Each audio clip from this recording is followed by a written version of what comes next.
नमस्ते दोस्तों। Welcome to stock market ritual. और ये चार्ट जीपीटी का दूसरा वीडियो है। इस वीडियो में हम चार्ट देखते हैं जिससे हमको एक ग्रेट प्रॉफिट ट्रेड मिले। तो ये है HCL टेक का चार्ट और यहाँ पे हम 7 स्टेप एनालिसिस सीखेंगे और उससे एनालिसिस भी करेंगे, जहाँ पे हम एक स्टॉक की 7 चीज़ें देखते हैं। और ये स्ट्रेटेजी विशाल मालकन द्वारा पॉपुलराइज किया है और उनके चैनल में बहुत सारे वीडियोस है जहाँ पे वो ये सिखाते हैं। तो वहाँ से ही मैं इसको सीखा था और ये अपने अंदाज में थोड़ा करता हूँ और ये स्टाइल मुझे बहुत प्रॉफिटेबल बनाया है। तो चलिए उसको हम शेयर करते हैं यहाँ पे। तो यहाँ पे 7 चीज़ें देखनी पड़ती है। पहला है प्राइस, दूसरा है पैटर्न कि क्या पैटर्न फॉर्म हो रहा है प्राइस में, तीसरा हम देखेंगे वॉल्यूम कि कितने वॉल्यूम ट्रेड हो रहा है उस स्टॉक पे, चौथा हम देखेंगे मोमेंटम कि वहाँ पे स्लो जाने वाला है या फास्ट जाने वाला है वो स्टॉक, फिफ्थ हम देखते हैं कि वो स्टॉक कितना वोलेटाइल है और वोलेटिलिटी कितनी है, सिक्स्थ हम देखते हैं उस स्टॉक की ट्रेंड की स्ट्रेंथ को, डाउन हो या अप, उसको हम देखते हैं, और आखिरी 7 जो है वो सेंटीमेंट को हम एनालिसिस करते हैं। तो ये 7 चीज़ हम इस 7 स्टेप एनालिसिस में देखते हैं। तो वो है price, pattern, volume, momentum, volatility, trend strength और सेंटीमेंट। तो ये 7 चीज़ मिला के हम एक स्टॉक का एनालिसिस करते हैं जिससे ये एक 7 स्टार ट्रेड बनता है। तो HCL टेक को हम उसी तरह से एनालिसिस करेंगे। तो ये है डेली चार्ट HCL टेक की और वहाँ पे पहला जो पॉइंट है वो है प्राइस। तो चलिए हम प्राइस का एनालिसिस करते हैं यहाँ पे। तो अगर हम प्राइस को इस पे एनालिसिस करें तो अब देखिए कि यहाँ पे जो ग्रीन कैंडल्स है, जो पॉजिटिव कैंडल्स है, ग्रीन कैंडल्स है, उसका साइज़ बड़ा है और सपोर्ट लेवल से वो बाउंस भी हुआ है। तो ये जो ग्रीन कैंडल्स है वो साइज़ में बड़ा है और बिग बिग कैंडल्स ग्रीन में बन रहा है और सपोर्ट लेवल से, और वो जो बिग कैंडल वो सपोर्ट लेवल पे बन रहा है। तो सपोर्ट लेवल पे ग्रीन कैंडल और बड़ा सा कैंडल और इसका कोई वीक नहीं है, यानी स्ट्रॉन्ग क्लोजिंग है। क्लोजिंग जो है वो हाई की तरफ हो रहा है। तो जो ग्रीन कैंडल्स है वो बिग कैंडल्स हो रहे हैं और जो रेड कैंडल्स है उसको देखिए कि ये शॉर्ट कैंडल हो रहा है, कि ज़्यादा बड़ा कैंडल नहीं हो रहा है यहाँ पे। इसको हम अगर हटा दें तो अब देखिए कि यहाँ पे शॉर्ट कैंडल हो रहा है और वो कैंडल भी सपोर्ट लेवल से बाउंस बैक कर रहा है और वीक जो है वो लंबा हो रहा है, यानी स्मॉल कैंडल्स है और उसमें जो वीक है वो ज़्यादा है, यानी बायर्स स्ट्रॉन्ग है यहाँ पे सेलर्स से। तो प्राइस सपोर्ट कर रहा है ये स्टॉक को। सेकंड जो हम देखते हैं, चलिए इसको हटा देते हैं।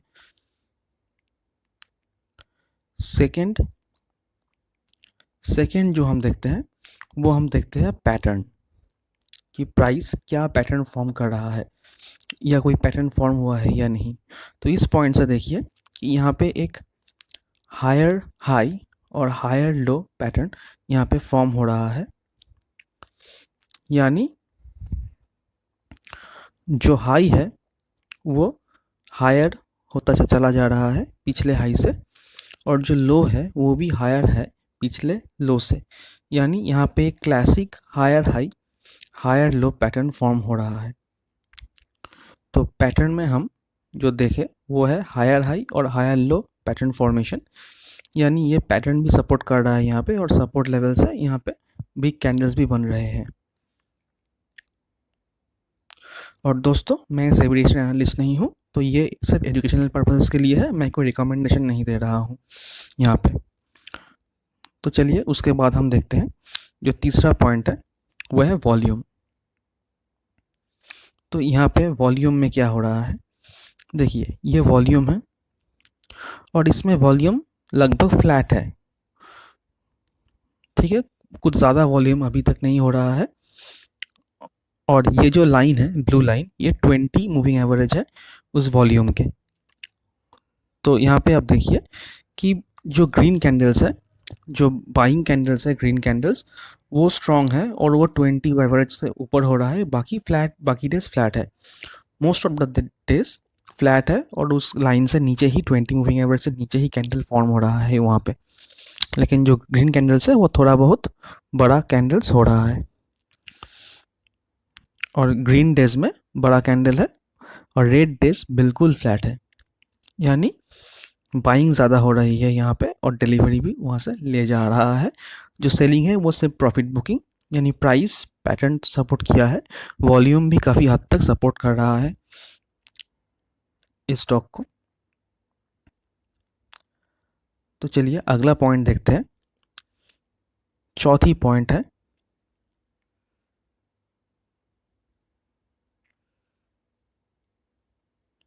तो चलिए देखते हैं हम आगे। जो चौथी पॉइंट है वो है मोमेंटम। तो देखते हैं कि मोमेंटम को कैसे यहाँ पे प्ले आउट हो रहा है। तो मोमेंटम के लिए जो विशाल मॉल का आंसर यूज़ करते हैं वही हम यहाँ पे यूज़ करेंगे, RSI।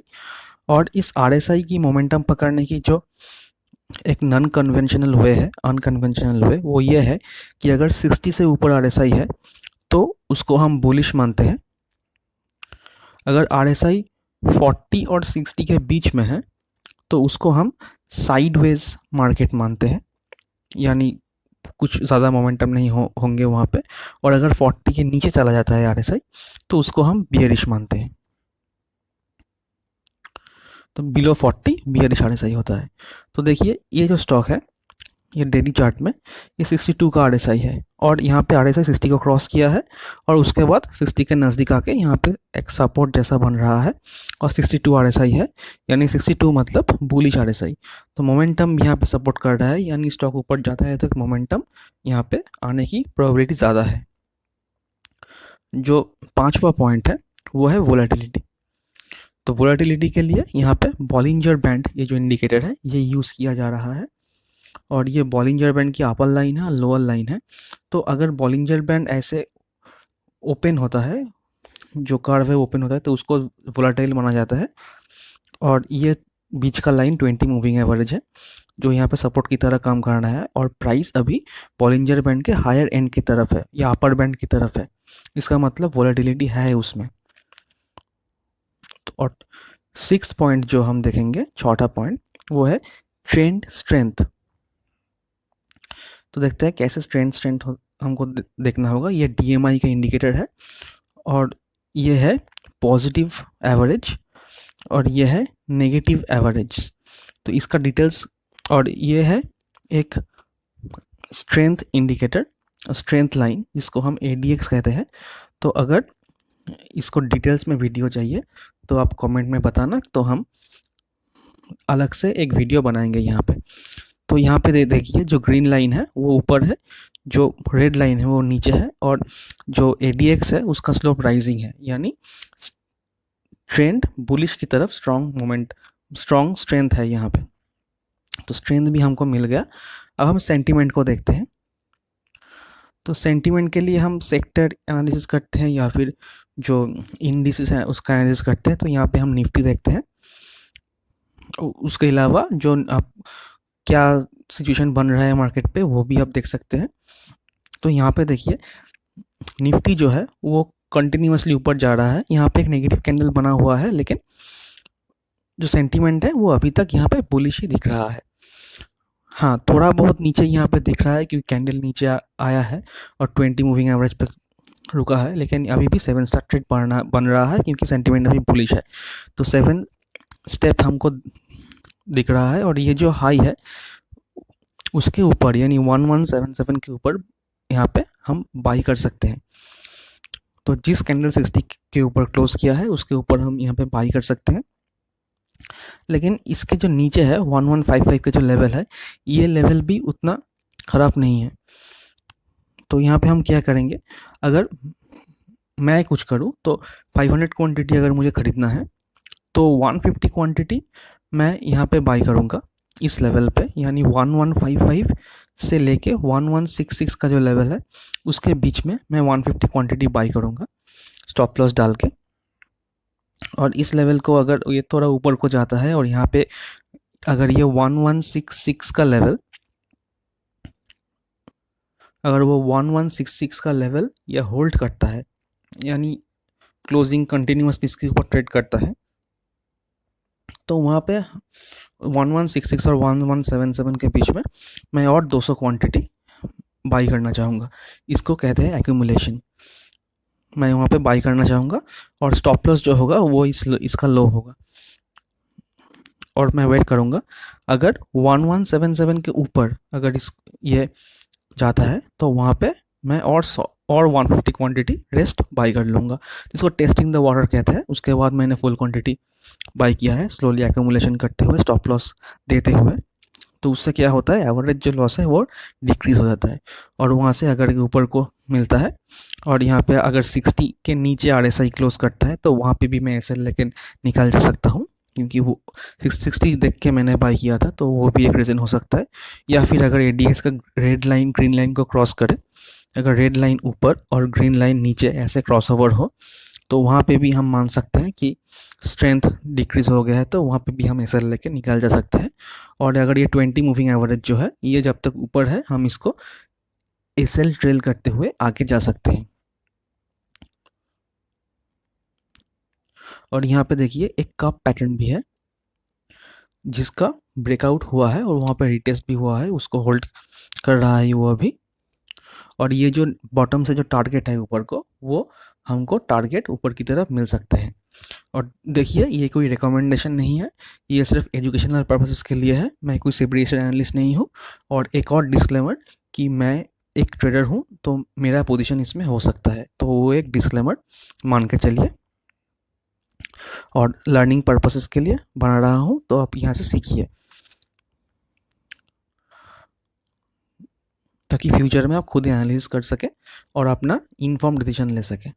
तो ये जो लेवल है यहाँ से नीचे, इसका जो टारगेट होता है वहीं ऊपर की तरफ प्रोजेक्ट करेंगे हम, क्योंकि यहाँ पे एक कप पैटर्न फॉर्म हो रहा है।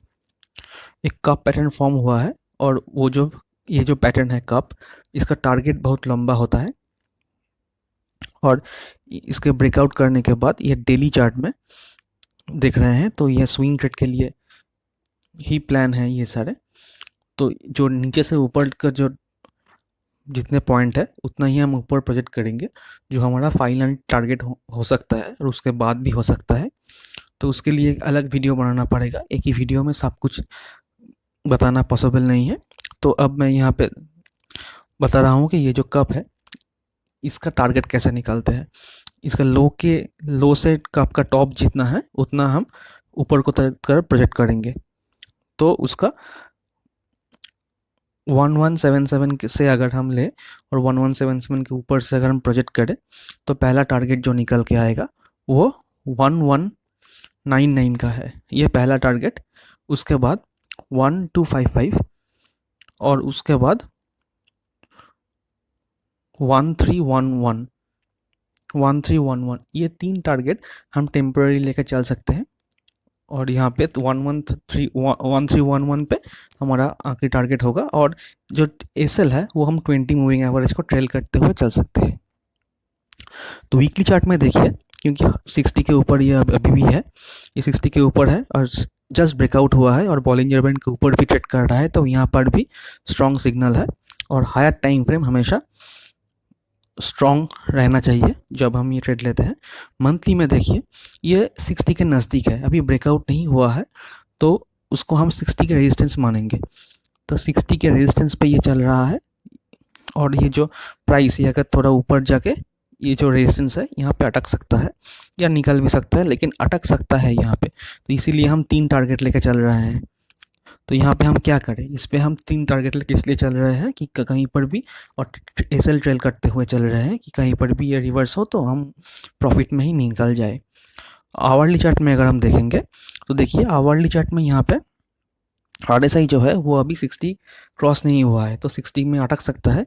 और यहाँ पे एक ट्रेंड लाइन फॉर्म हुआ है, तो अगर ये ट्रेंड लाइन के ऊपर निकलता है तो ऊपर भी जाएगा और RSI भी 60 के ऊपर जाएगी तो हमको एक बड़ा मूव ऊपर की तरफ मिल सकता है जो हमको टारगेट दे सकता है। तो ऊपर की टाइम फ्रेम और में अगर कुछ गड़बड़ दिखे तो लोअर टाइम फ्रेम में हम प्रॉफिट बुक कर सकते हैं यहाँ पे। तो दोस्तों वीडियो पसंद आया तो वीडियो को लाइक और सब्सक्राइब ज़रूर कीजिएगा। I hope you enjoyed this video and good luck.